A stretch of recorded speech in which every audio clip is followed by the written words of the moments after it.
ආයුබෝවන් කියලා පිළිගන්නවා අපගේ YouTube නාලිකාවට. හොඳයි එහෙමනම් අපි අද ඔයත් එක්ක අරන් ආවේ O level විභාගයට අවශ්‍ය පසුගිය විභාග ප්‍රශ්න පත්‍රයක ගානක් තමයි අද අපි අරන් ආවිලා තියෙන්නේ. අද මම ගෙනාවේ 2024 අපස සාමාන්‍ය පෙළ විභාගයේ පස්වෙනි ප්‍රශ්නේ තුන්වෙනි කොටසේ අයන්න කියන කොටස අපි පහුගිය දවස්වල කතා කරපු ගිණුම් කරන සමීකරණයට අදාළ අභ්‍යාසයක්. බලන්න ගාන දීලා තියෙන විදිහ. ව්‍යාපාරයක ගනුදෙනු දෙකක් ගිණුම් කරන සමීකරණයට බලපෑ ආකාරය පහත දැක්වේ. ඔන්න ගිණුම් කරන සමීකරණය දීලා තියෙනවා. ඒකට මේ ගනුදෙනු දෙකේ බලපෑම දක්වලා තියෙනවා. අපෙන් අහන්නේ මොකද්ද? අවශ්‍ය වන්නේ ඉහත ගනුදෙනු දෙක ලියන්නලු. මං කිව්වා ඔබට මේ ගිණුම් කරන සමීකරණ අභ්‍යාස ලැබෙන්න පුළුවන් ආකාර දෙකක්. එකක් තමයි අපි කිව්වා ගනුදෙනු ටික දීලා ගිණුම් කරන සමීකරණයට ඒ බලපෑම දක්වන්න කියලා එන්න පුළුවන්. ඒ වගේම තමයි මෙන්න මේ ආකාරයෙන් ගිණුම් කරන සමීකරණයට බලපෑම දක්වලා අපෙන් අහනවා ගනුදෙනුව මොකක්ද කියලා. දැන් අපෙන් අහන්නේ මේ වෙලා තියෙන ගනුදෙනු දෙක මොකක්ද කියලා. පොඩක් හිතන්න බලන්න. පළවෙනි ගනුදෙනුව බලමු.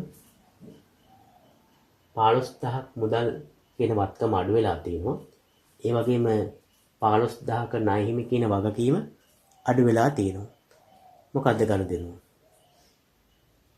ඔව් ඔබ හිතුවා හරි. මොකද්ද වෙලා තියෙන්නේ? ණය හිමියන්ට මුදල් ගෙවලා. එහෙනම් ඔයා මේ ගනුදෙනු දෙක ලියද්දී පළවෙනි එක තමයි එහෙනම් ණය හිමියන්ට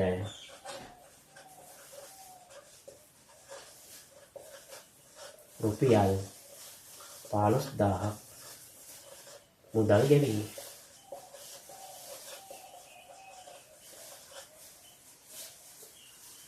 නැත්නම් ණය හිමියන්ට මුදල් ගෙවුවා රුපියල් 15000යි. මේ කුමන ආකාරයෙන් ලිව්වත් ඔබට ලකුණු හම්බ වෙනවා. බලන්න දෙවෙනි ගනුදෙනුව. 25000ක බඩු තොගය පිරිවැය වටිනාකම අඩු වෙලා තියෙනවා. ඊළඟට 30000ක මුදල් වැඩි වෙලා තියෙනවා. ලාභය එකතු වෙලා තියෙනවා 5000. ඒ කියන්නේ මොකද්ද වෙලා තියෙන ගනුදෙනුව? ඔබ හිතුවා හරි. මොකද්ද? 25000ක පිරිවැය වෙච්ච බාඩ තොගයක්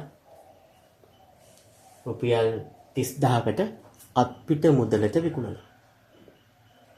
මේ 25000ක තොගයක් 30000කට විකුණුවයි කියලා කියන්නේ ඒක ලාභයක් තියෙනවා 5000. ඒ නිසා තමයි හිමිකම වැඩි වෙලා තියෙන්නේ. නම් ඔයා ලියන්න ඕනේ මෙන්න මෙහෙම. ගනුදෙනු අංක 2 උත්තරය රුපියල් 25000ක පිරිවැය වූ භාණ්ඩ තොගයක්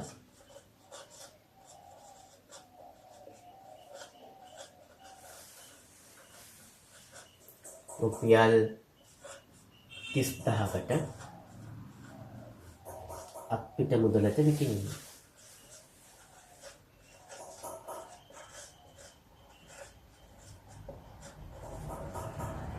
බලන්න රුපියල් 25000ක පිරිවැය වූ භාණ්ඩ තොගයක් රුපියල් 30000කට අත්පිට මුදලට විකිණීම. අත්පිට මුදලට වික්ක නිසා තමයි මුදල් කියන වත්කම වැඩි වුණේ. ණයට වික්කනම් ණය ගතිය වැඩි වෙනවා. දැන් මෙතන දීලා තියෙන්නේ මුදල් කියන වත්කම වැඩි වුණා කියලා. ඉතින් ඔබට පැහැදිලි. එහෙනම් මෙන්න මේ ආකාරයෙන් බොහොම පහසුවෙන් ඔබට මේ අභ්‍යාසයේ ලකුණු ලබා ගන්න පුළුවන්. ඉතින් විභාගය තුලත් මෙවැනි අභ්‍යාස එන්න පුළුවන්. ඉතින් ඔබ හැම අභ්‍යාසයකටම සූදානම් වෙලා යන්න. මේකට ලකුණු දෙකක් හම්බ වෙනවා. මෙහෙම ලියලා තිබ්බනම්.